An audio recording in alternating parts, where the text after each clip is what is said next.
Yo, ladies and gentlemen, this is me, myself, and I alone weighing 5,000 pounds. Terngu. You know how I do it here. I like to share my views without getting anyone confused, and that's how I pay my dues. Yeah, welcome, ladies and gentlemen. Yeah, I'm really happy. Talking to you today. Today I just wanted to share my experience. I know a lot of things are going on right there right now. It's the corona thing, man. It's not funny. I know how it is out there. So I want to just tell you how the whole thing was around me. Yeah, and then how it started and during the hype time and then the current situation. Yeah, I stay in Ningbo. Ningbo is one of the cities in Zhejiang province of southeastern China. Yeah, so here the corona cases were very minor. Like they only had suspected cases here at the beginning, but it was not. It wasn't. They didn't have many cases. Yeah, so my story is like this. We finished exams around 15th, 16th of January. Yeah, and then we started making plans with my friends. We were creating groups to play football, winter football. Because this year the winter was not so harsh. The weather was good and it was quite sunny in the winter, so we decided to play football in the holidays. We created teams. We even started playing games already. We played like about 2 games. Then around 1920, like that, where I got messages from from different groups on WeChat. They were like telling us, saying something about a virus in China that is affecting a lot of people. They say it's in Wuhan, it's in Wuhan. Yeah, and then they said that the virus can spread in the air, so we should avoid touching our faces, and then we should always wear nose masks, and that we should always wash our hands. Anytime we go out and we come back. So that time it was not that serious. So the whole thing became very serious around February. Yeah, I think 2nd or 3rd February. That's when the whole thing just became so serious. I received a message from the school. I got a call. I think I got a call that day from school. They were asking me my whereabouts, if I've been sick for the past 2 weeks, if I've traveled to Wuhan. It was very serious, and I was like, no. And then they wanted to know my location. I gave them everything, and then the next thing, boom, we were told not to go outside. They said we shouldn't go out where I stay right now. We received messages. In fact, the police came here, checking us and telling, checking everybody around, and then the gates, we have 2 gates, the north gate, the south gate. The north gate was locked, so everybody have to go through the south gate. So, but then we didn't go out like a week. For 1 week, we're not allowed to step out of this compound, this whole estate. Yeah, so we're just indoor. And we were waiting for them to tell us, okay, to go out. So about a week, then go out. We're inside, lockdown. So we're getting messages, videos, they were showing people from Wuhan, they were inside. It was very serious in Wuhan. So we're getting videos. So man, there was so much panic. So we're just inside. And then the next stage was then the following week. I remember the following week we got a message from the residential management. They said they sent us a group message saying that okay, we can go outside, but we can only go out twice in a week. Yeah, we can go out twice in the whole week, and then they'll give us a paper to sign. You sign when you go out, and when you come back you sign. Then they take your temperature, and when you go out you have to go out with your marks. If not, they will not allow you to go out. Though they were distributing marks at the entrance. So the first time I went out was the following week, man, when I went out, I didn't believe what I saw. China is world most populated country. Like, staying in a country that anytime you come out, people everywhere, life is going on. Even 3 a.m., 4 a.m., people are outside. I went out, nobody, nothing was outside. No car was moving, it was quiet. I was so scared. So I went to the shop. Everywhere was locked.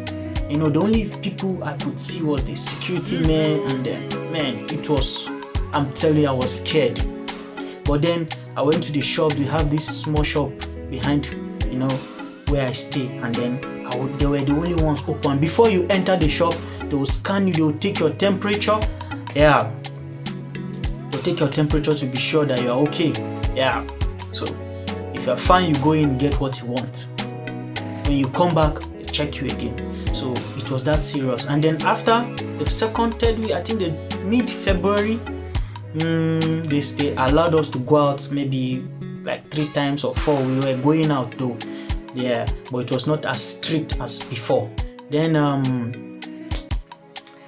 around first week of March, we're asked not to come back to school. We're supposed to resume around 12th March. They were asked not to come back to school until we were told to come back. So me was home. You go out, nobody, just come back home, man. You just go out to buy food and you come home, man. It wasn't funny. So the next stage was the buses started coming back. We could take public transportation, but only the buses were working. So that was around the first week of March, like that. Yeah. So we were hearing that things were coming down a little. Then they now asked us to download we use Alipay. There's a code. You have to sign up, and then you use that code to go out from your gate. So after signing up, it will come out. So that code, if you haven't been to the Epic Center like Wuhan, or if you have not felt sick for the past month and you're okay, it will show green. It's a green code. But if you have been sick or you were quarantined or anything like that, it will show yellow. But if you have traveled to Wuhan and other highly affected areas, it will show red. Yeah, it will show red. So my code was green. So I'll go out, they'll check. Before you go out, you check at every entrance. Yeah. So that was around second week of March, and that's what we have been doing. So we started here. So we were using that. And then recently, yeah, things have dropped. The cases have been completely eradicated. On the mainland right now, they don't have cases, just imported cases. Yeah. So now the situation is that we go out, they don't scan again. You can just need to show the code on your Alipay and you go. Yeah, in fact, some places now they don't even do anything again. Yeah. So that was how it was. And then till now, for school, we are back to school, but we are not in school. We are at home receiving online classes. Every day our teachers, based on your timetable, and your teacher, they will give us phone call. We'll have our online classes. If the assignments you do and submit on the WeChat group, yeah, or some teachers use QQ. Yeah. So that's how we've been struggling here. So I also want to use this medium to talk to my friends out there. I know what you are going through, man, and I know it's not easy. Whatever you are going through right now, man. We went through that time when there was panic, but one thing I know is that you're going to survive it. I'm telling you, you're going to survive it. Just a matter of time. You survive the whole thing. Just adhere to the preventive measures. Don't go to crowded places. Yeah, and another thing I'm just hearing, especially back in Africa and my country, Nigeria, I hear people talking about hand sanitizers. Man, the truth is, hand sanitizers, they are good. Yeah, for your personal hygiene, it's good and it's necessary at this period, but it's not the most important thing. The most important thing right now is avoid crowded areas. Please avoid crowded areas, because corona is something that it takes 2 weeks before it starts to manifest. So at first you don't know who you've met, before, so please don't go to crowded places. Even now, churches are supposed to be closed. Please, they're supposed to be closed, and I hope that the government will make all the equipment and materials available, like the scanners, the thermometer, and those other things to take temperature, because those are the most important thing right now. Yeah, so please stay inside. Yeah, and then right now I just pray that this whole corona thing will be wiped out from the surface of the earth. I pray for a solution, and right now I heard that they are making some drug samples to see if you can curb or completely cure the whole thing. But I pray that it works. I pray it works, because man, this corona is not good. It's not good. It has slowed the whole world. Yeah. So ladies and gentlemen, that's my story on corona, and I'm telling you, it wasn't funny. And even till now, though things are back here in Ningbo and China, I think things are coming back. Yeah, just school and churches right now not yet open. So thank you very much for listening to my story, and I feel free to share your experience, what you are going through right now. And I hope that soon I can come with my friends. My next edition, I would like to come with some friends, or even if it's one of my friends, to tell you their own story and encourage you to stay strong. Yeah, in this time, right now what we need is one another. We need to encourage one another. We need to be our brother's keeper.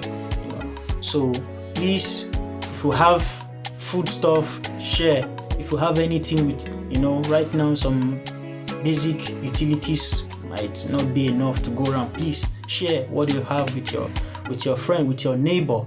Okay, so ladies and gentlemen, once again, thank you.